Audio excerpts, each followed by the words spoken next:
Assalamualaikum warahmatullahi wabarakatuh. Waalaikumsalam warahmatullahi wabarakatuh. Alhamdulillahirabbil alamin wassalatu wassalamu ala sayyidina Muhammadin wa ala alihi washabbihi ajmain. Amma ba'du.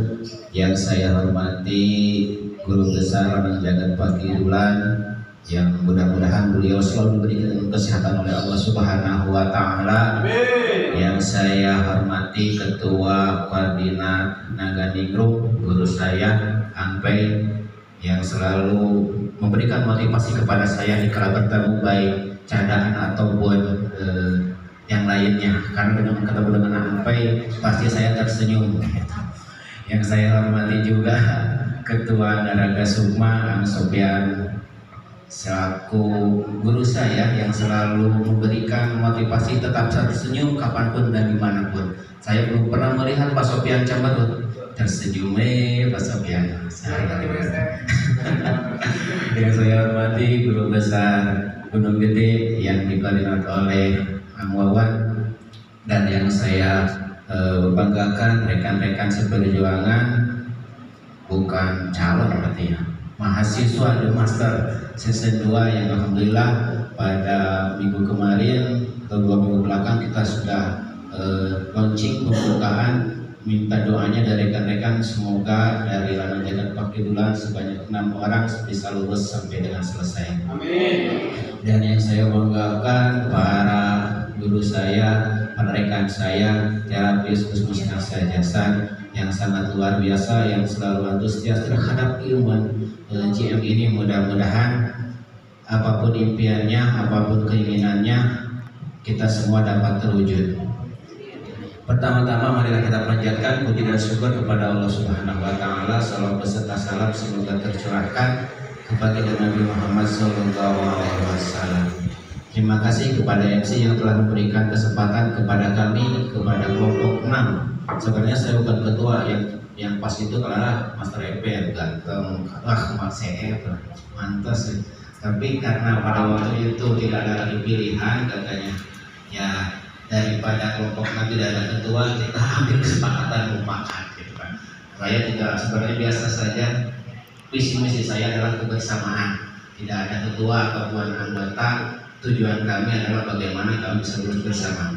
Nah, salah satu tugas kami adalah selain kami kemarin membuat video dan setiap pembelajaran selama 6 bulan lebih, itu adalah menyampaikan kembali materi yang sudah disampaikan dalam setiap pertemuan disampaikan oleh beliau ataupun narasumber yang lainnya. Nah, izinkan kesempatan ini, sebenarnya guru saya lebih banyak, ada Uwa, ada Ang Wawan.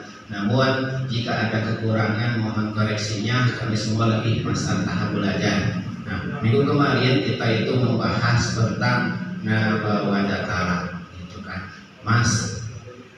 Nabawadatala itu apa, Mas? Menurut Mas sendiri nih, yang sudah senior, ilmu Katunggalan. Menurut Uwa, ternyata baru lama bro, Satya Baja Hitam, namun tangka serna itu Uwa di Pak Haji sama yang gitu ya. Nah, menurut Teh Mary yang luar biasa, Nabawadatala itu apa sih? Menurut pendapat Teh Mary, batu gitu kan, berbagai macam pengaplikasian tentang Nabawadatala. Ada yang mengatakan bahwa Nabawadatala itu adalah nanjekeun ilmu katunggalan gitu kan, sebagian. Ada juga yang mengatakan bahwa Nabawadatala itu adalah ilmu yang mempunyai arti dan pengerti gitu kan. Nah, next month capek-capek Mas, mudah-mudahan tidak ada yang kelewat gitu kan. Nah, Nabawadatala ada di istilah dan yang agung sanggabwana, berarti wibawa yang sangat besar yang bisa menggenggam dunia, berasal dari sebuah nama yang memiliki arti dan pengerti itu. Nah, kemudian hana muni hana make tan hana muni tan hana mangke. gitu kan. Kalau walaupun kan punten soalnya yang materinya saya mencoba merekam kembali gitu. Nah artinya hari ini adanya sebelumnya dan adanya sebuah kebesaran bisa terjadi karena hari ini. Makanya guru kita selalu mengatakan ukirlah hari ini untuk ke depan, jangan terlalu memikirkan ke belakang, maka Anda akan menjadi orang sukses. Jadi ibarat kita pakai mobil, jangan terlalu banyak lihat spion ke belakang mas, atau pakai motor, itu pasti bahaya. Tapi sekali-kali kita melihat kaca spion untuk melihat untuk ada bahaya dan tidak di samping kiri kanan kita. Next mas. Nah, pada tahun 630 Masehi, Syekh Maulana Malik Ibrahim atau yang dikenal dalam sejarah kebudayaan Islam itu adalah Syekh Gresik. Diutus dari Yasyid, ada yang mengatakan bahwa Syekh Maulana Malik Ibrahim ini dari negara Turki, ada dari India, ada dari Eropa. Itu namanya sejarah. Nah, beliau diutus ke Indonesia. Kalau sejarah kebudayaan Islam itu linggihnya di wilayah Jawa, yaitu di Gresik. Sampai sekarang dimakamkan di wilayah Gresik. Nah, Syekh Maulana Malik Ibrahim dalam sejarah keilmuan Gus saja saat ini adalah salah satu tugas menyebarkan agama Islam adanya ilmu kesehatan atau ilmu terapi. Padahal dalam sejarah ini beliau ketika datang ke Jawa itu asal usulnya dari mulai perdagangan seperti yang dicontohkan oleh para wali dalam menyebarkan agama Islam.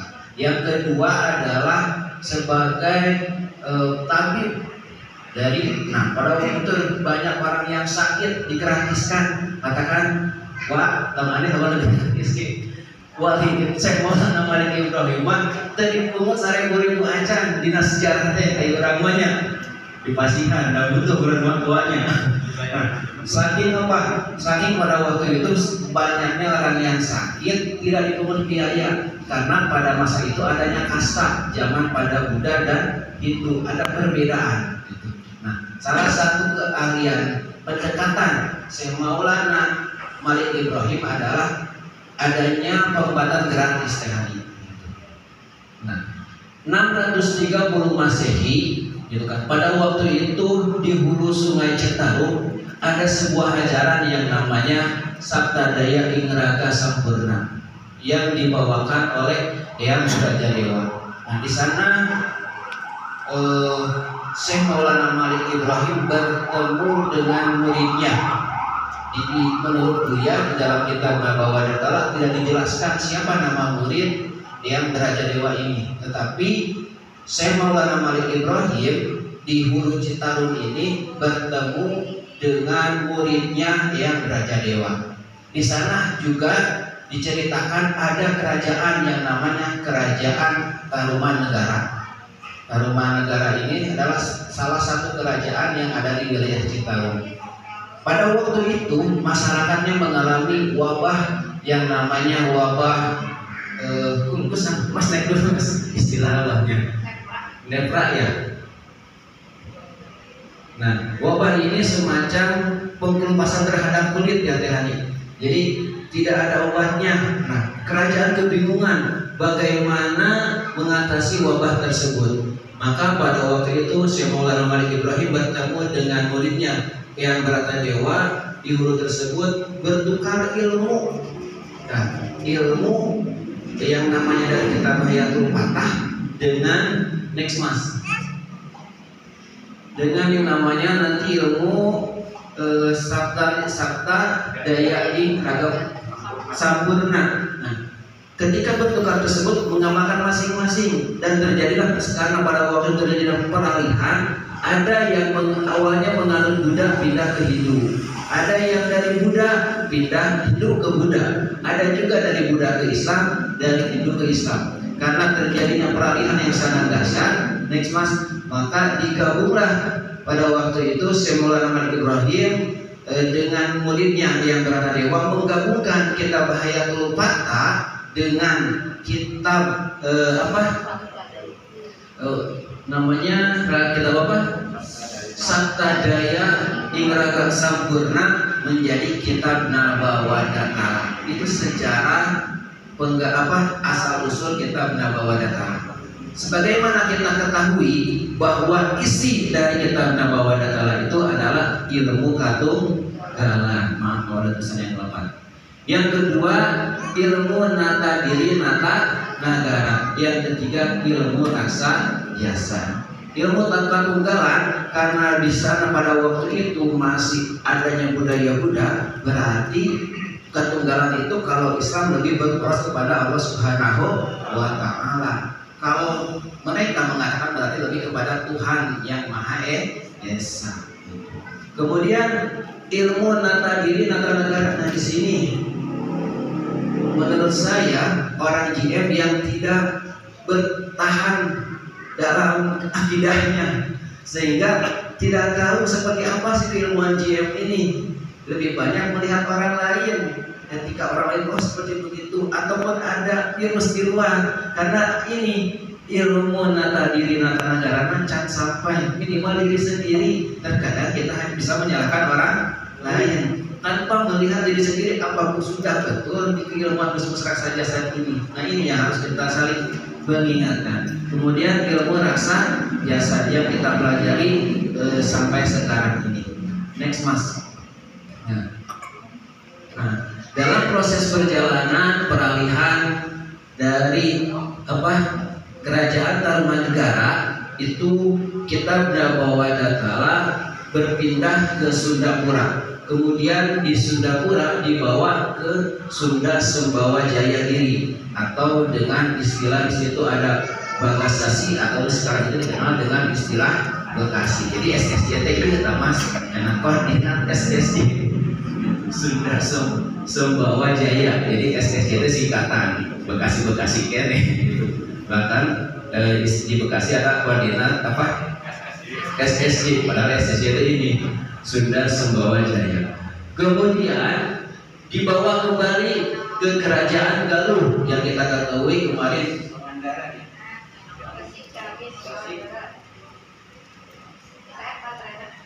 Tasik Ciamis Pangandaran.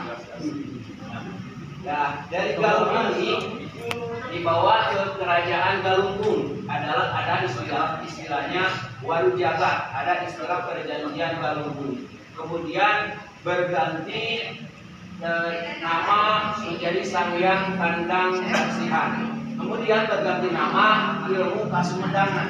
Nah, kemudian dari Waru Bajakan kembali menjadi Nabawadata. Ini adalah proses dari Nabawadatala sampai menjadi kembali ke kitab Nabawadatala. Yang kita ketahui bahwa keilmuan khusus rasa jasa ini beberapa silsilah. Yang pertama ada yang namanya Eyang Beraja Dewa, itu silsilahnya. Dari Eyang Beraja Dewa itu ke Eyang Haji Putih. Kemudian dari Eyang Haji Putih sebelumnya ada satu lagi ke Eyang Eleng. Kemudian dari Eyang Eleng ke Buyut Tolo. Dari Buyut Tolo salah ada 7 orang. Biasanya kalau saya suka dibaca hadiah, minimal silsilah keilmuan itu kita hafal dari mana keilmuan Gus Rasa Jasa ini sampai ke Agus Muslim itu kan bapaknya Bapak Sutiana ya. Nah, saya ulangi takutnya lupa. Yang pertama dari Eyang Bratadewa, kemudian sampai ke Eyang Haji Putih. Dari Eyang Haji Putih itu ke Eyang Taji Malela. Dari Eyang Taji Malela sampai ke Buyut Tolong yang kemarin pas kita wisata, pas ke puncak itu kan jarah nih Pak Soka. Kemudian dari sana ke Eyang Eleng. Dari Eyang Eleng itu ke Eyang Juharo atau Mazharo. Kemudian dari sana ke Bapak Sudiarna, bapaknya Buya Agus Muslim, sampai dengan Buya Agus Muslim. Itu adalah sejarah keilmuan Gus Rasa Jasa, silsilah dari perjalanan dari Eyang Bratadewa.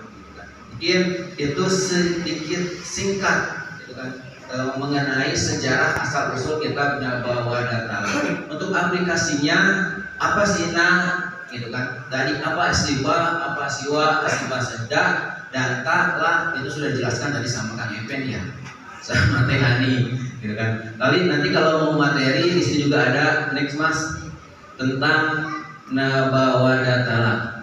Nah ini bukan buatan saya, langsung dari sana si pajarkan cerita tadi sekarang bawa abdi mas, mau bawa abdi mah geus sih modelna gitu supaya biasanya mah umpama pegat tinggali orang daerah mah sok dicerang beda secara langsung bray si uangnya langsung gerak-gerak. Nah next mas. Nah seperti tadi yang dijelaskan oleh Teh Hani dan Kang Epen, ini tentang titik nah gitu kan. Sama saja untuk materinya mungkin nanti bisa saya share di grup LJP, mudah-mudahan bisa diterima oleh rekan-rekan. Ini titik nah, terus mas, saya yakin pada bisa. Ini titik ba, naik mas. Ini titik wa, lanjut. Ini titik da. Ini titik jusandi atau titik ta. Ini titik ta. Next mas. Dan ini titik asih atau ulang. Nah, yang menjadi catatan kemarin ketika di aplikasinya, jika di na-nya ditotok, berarti kalau sakitnya di usus kecil, berarti usus kecilnya juga ditotok. Itu yang menjadi catatan. Jika di na-nya diputar atau dikiap, berarti di titik usus kecilnya dikiap. Jika di na-nya di kiap ya, circle kiap atau diuraikan, itu juga sama. Jadi patokannya seperti itu kemarin tambahannya. Itu akan lebih efektif dalam pengaplikasian ilmu Gustus Rasa Jasa ini, akan lebih cepat terhadap peningkatan fungsi setiap organ. Nah, untuk aplikasinya kalian aplikasikan jadi udah mungkin hanya itu yang dapat saya. Sebenarnya tugas saya itu lebih kepada sejarah. Kang Epen sedang menjelaskan Nabawadatala dari aplikasinya gitu. Jadi berbagi tugas kalau saya jelaskan kembali sebenarnya sama saja. Yang menjadi catatan garis bawah kemarin, ketika kita totok di titik nah ataupun yang lainnya, maka di titik asi juga ditotok gitu kan. Ketika diputar berarti putar, ketika dikiap berarti kiap. Itu aja menjadi catatan yang disampaikan Buya pada malam itu pas waktu itu.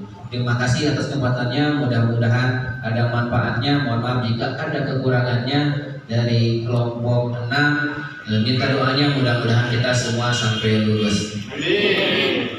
Akhirul kalam, assalamualaikum warahmatullahi wabarakatuh.